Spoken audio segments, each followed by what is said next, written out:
Stephen, you were enrolled into the Middlesex Academy up in Finchley at an early age. Explain how this benefited you at that stage of your development.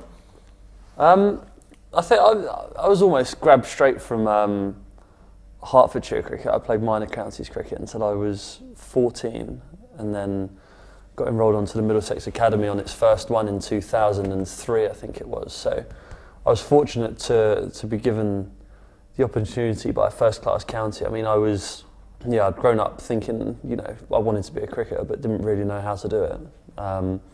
Then Toby Radford was my South of England coach when I was 12, 13 and 14.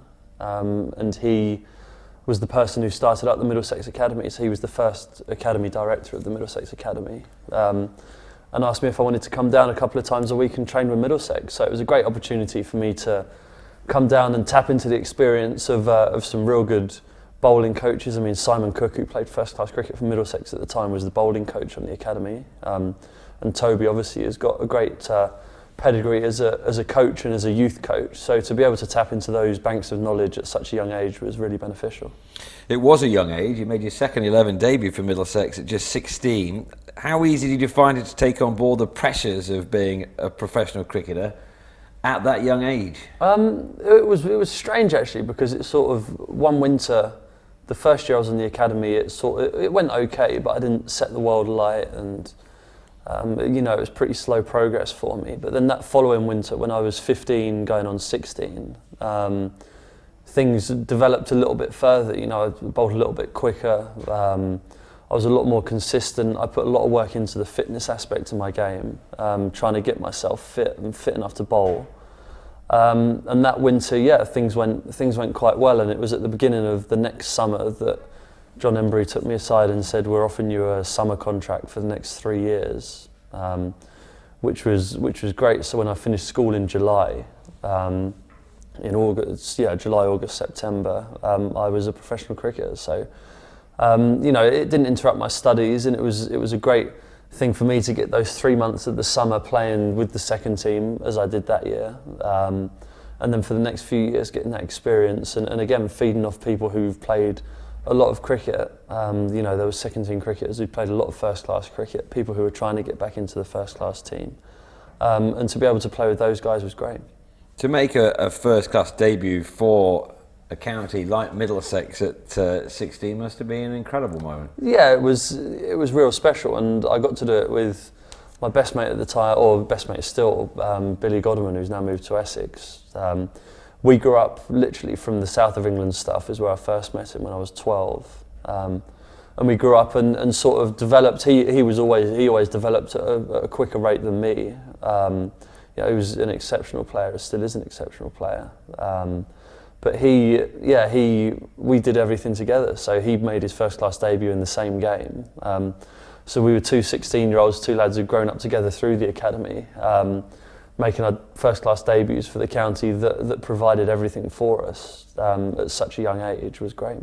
Is it important, did it help you to have a buddy like that, of you not only working together and developing together, but also, I suppose, pushing each other on? Yeah, well, that was probably the biggest thing of it, because we'd come in early before the academy sessions. When we were 15, 16 years old, we'd come in early and we'd have an hour or an hour and a half's net before the academy session started, and we'd set scenarios, we'd have game situations. So we'd say, today we're playing 4-day cricket, I'm just going to try and get you out, this is my field.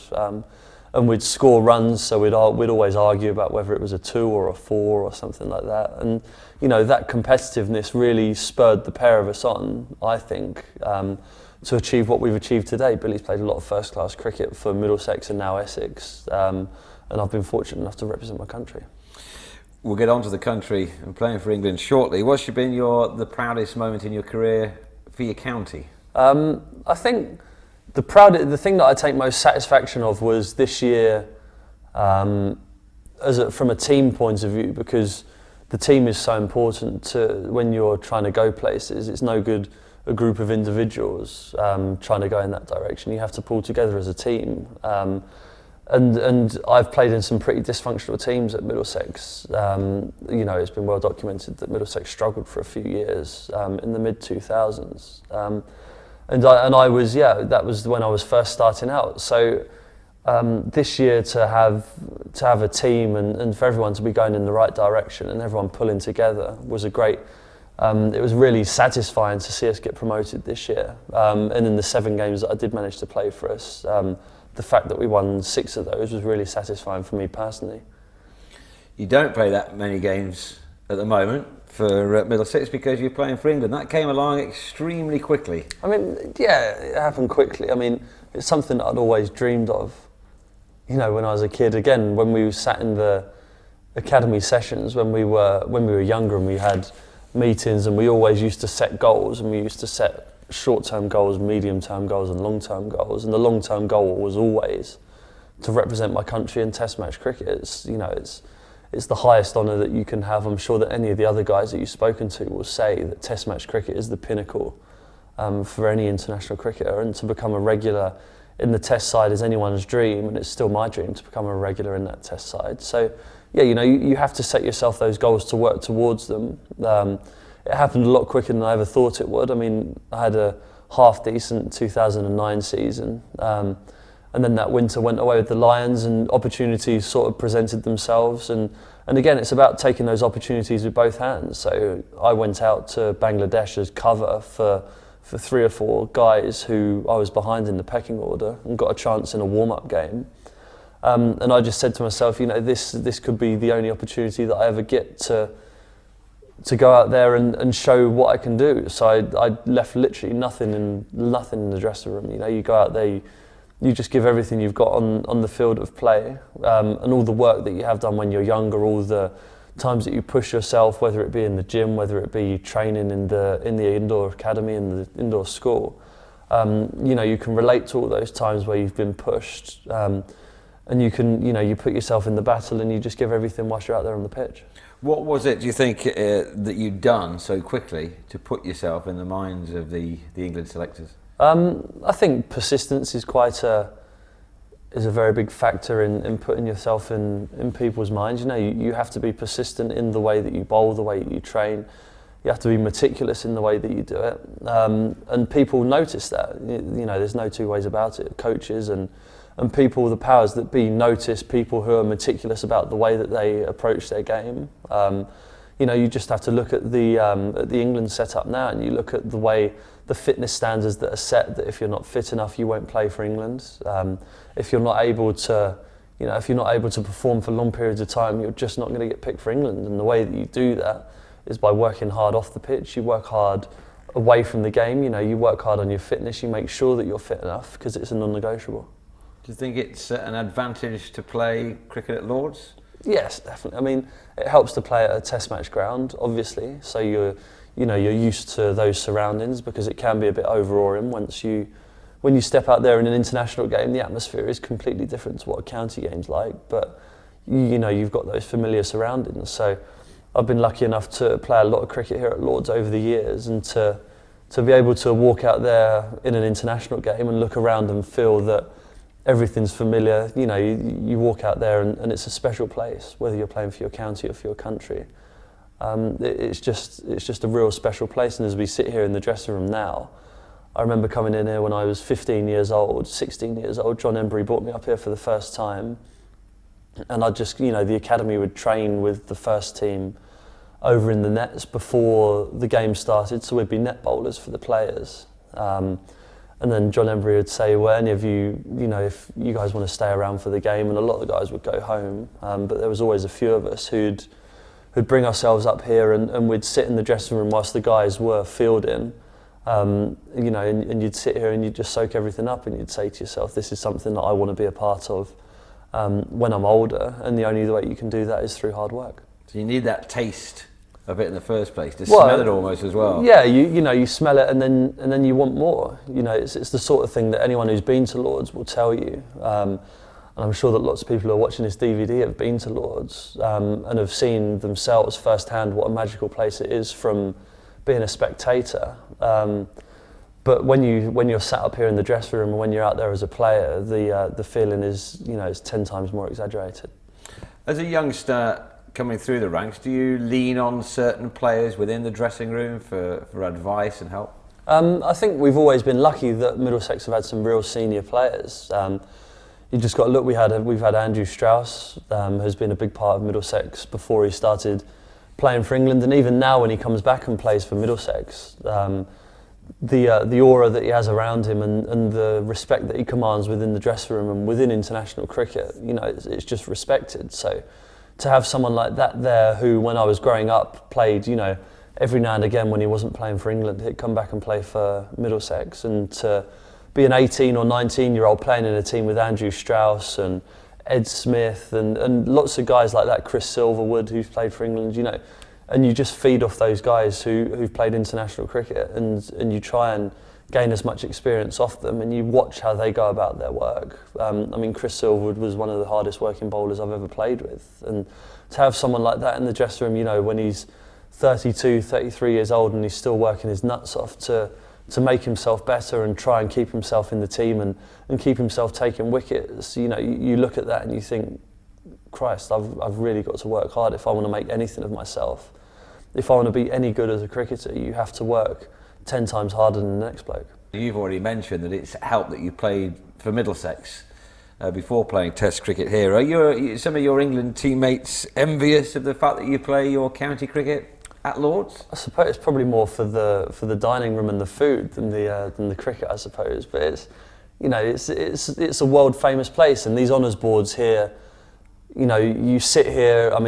My spot in the dressing room is just there, and the bowling board is on my left shoulder as you look up. So every time I come off the pitch, again, before I'd even, thought about thinking that I was good enough to play for England, you look up there and you think, that's real special. You look up there and you've got some legends up there. You've got Middlesex legends. You've got Tufnell. You've got Fraser, and you've got people up there, and you think, God, I'd love to be up there one day. And you look at it, and every time you stroll out onto the pitch, you walk past history, and that's the great thing about Lord's. It's the one, it's the one ground where you're walking out to the grounds, and you're just surrounded by history, and you're surrounded by so many famous people, and so many people have been famous for making that walk before you, and for you to be doing it after that is great. And for me to have my name on the honours board is something that I take great pride in.